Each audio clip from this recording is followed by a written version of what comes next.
الحمد لله وكفى وسلام على عباده الذين اصطفى أما بعد فأعوذ بالله من الشيطان الرجيم بسم الله الرحمن الرحيم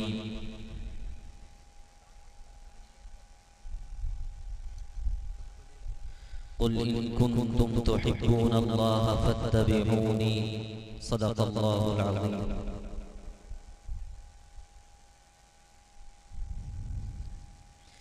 اسٹیج پر موجود علماء کرام اور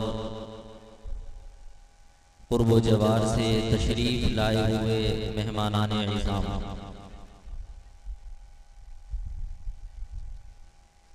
ابھی آپ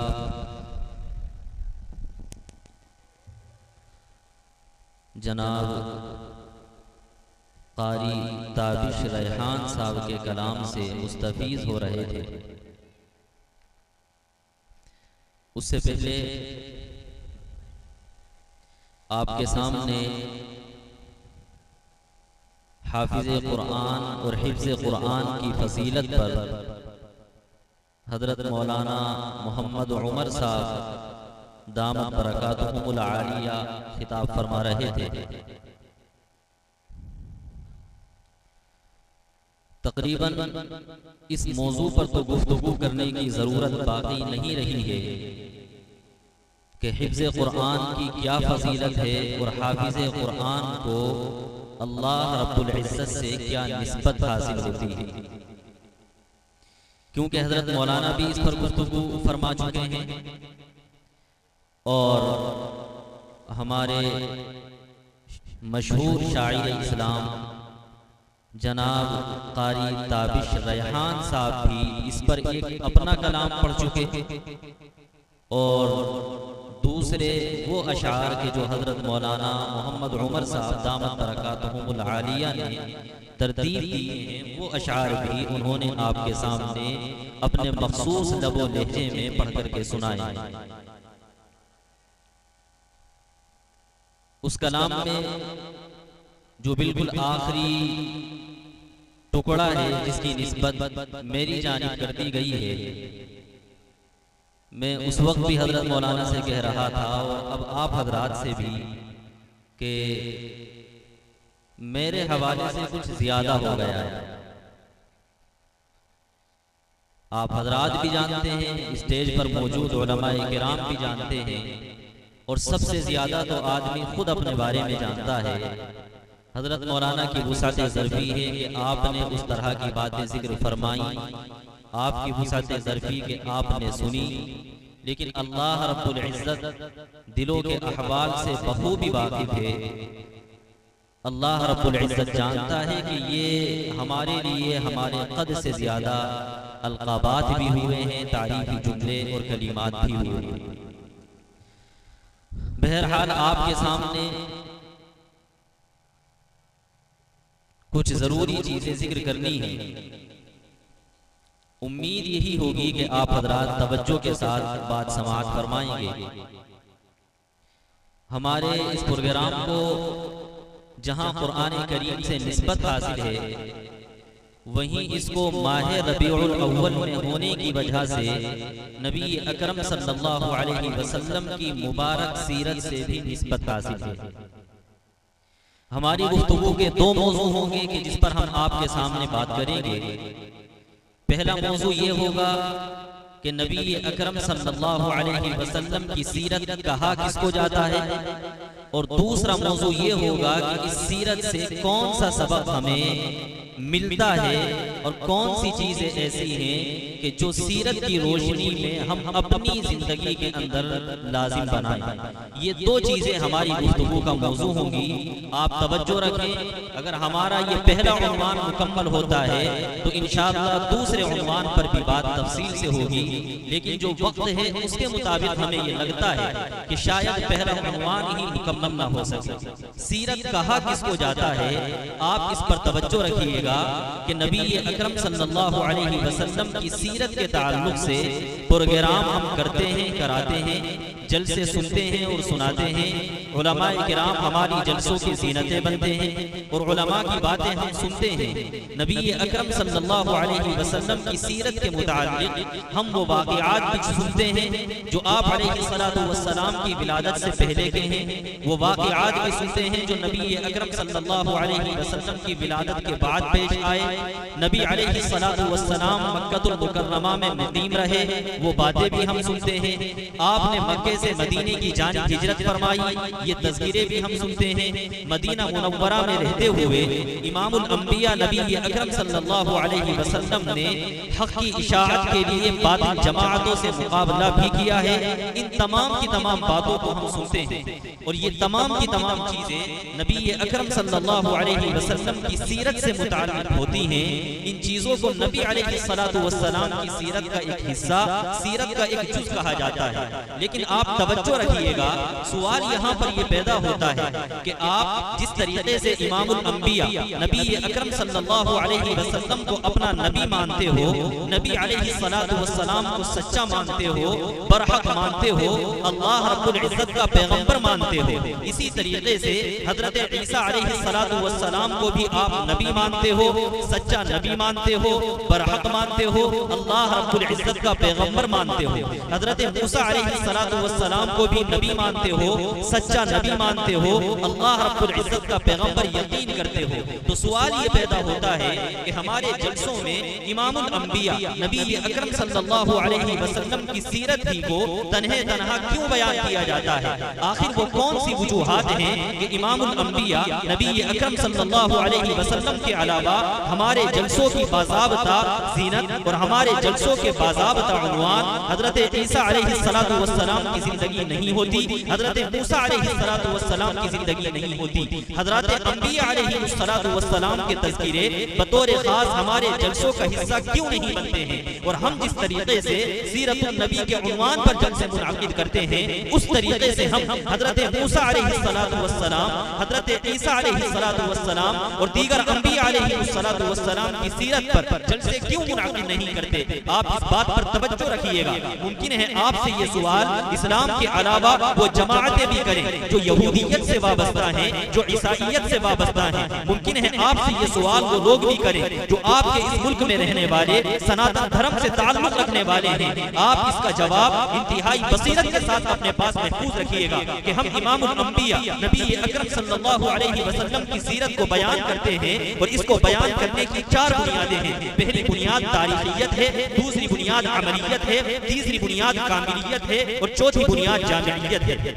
آپ توجہ رکھیے گا، یہ 4 بنیادیں بھی ہم آپ کے سامنے واضح کریں گے اور ان 4 بنیادوں پر جو ہم نے اسلام کی ترجیح اور اسلام کے غلبے کا قلعہ تعمیر کیا ہے، ہم اس کو بھی دلائل کی روشنی میں آپ کے سامنے ذکر کریں گے۔ مائک کا ای کو بالکل ختم کر دیجیے۔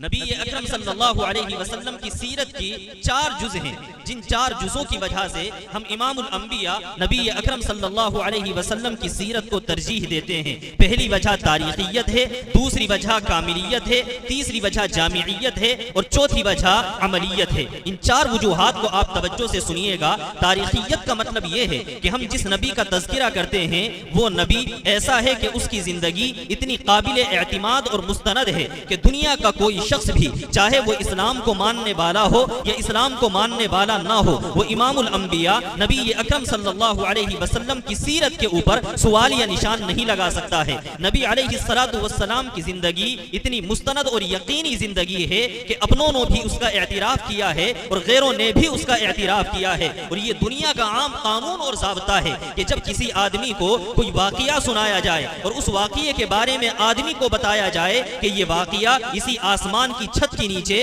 اور اسی زمین کے فرش کے اوپر پیش آیا ہے اور اس طریقے سے قربانی دینے والے افراد اس دنیا کے اندر پیدا ہوئے ہیں، تو آدمی اس چیز کو اپنی زندگی کے اندر لانے کی کوشش کرتا ہے۔ لیکن اگر کوئی واقعہ سنایا جائے اور پھر بتایا جائے کہ یہ ایک قصہ ہے، یہ ایک کہانی ہے، یہ ایک افسانہ ہے، تو لوگوں کے دل و دماغ سے اس واقعے کا اثر ختم ہو جاتا ہے۔ ہم قربان جاتے ہیں امام الانبیاء نبی اکرم صلی اللہ علیہ وسلم کی زندگی پر کہ نبی کی زندگی کوئی قصہ نہیں، کوئی افسانہ افسانہ نہیں، کوئی کہانی نہیں، بلکہ نبی علیہ الصلوۃ والسلام کی زندگی انتہائی مستند اور قابل اعتماد زندگی ہے۔ نبی علیہ الصلوۃ والسلام کی زندگی کے علاوہ اب ہم دنیا کے دوسرے پیشواؤں کی زندگی دیکھتے ہیں، دوسرے مقتداؤں کی زندگی دیکھتے ہیں۔ ہم اگر بات کریں حضرت موسیٰ علیہ الصلوۃ والسلام کی زندگی کی تو حضرت موسیٰ علیہ الصلوۃ والسلام کی زندگی ہمیں صرف اور صرف توریت سے سمجھ میں آتی ہے۔ حضرت عیسیٰ علیہ الصلوۃ والسلام کی زندگی صرف اور صرف انجیل سے سمجھ میں آتی ہے۔ اور آپ آگے بڑھیں، سناتن دھرم میں جا کر کے آپ قدم رکھیں اور آپ ان سے یہ معلوم کریں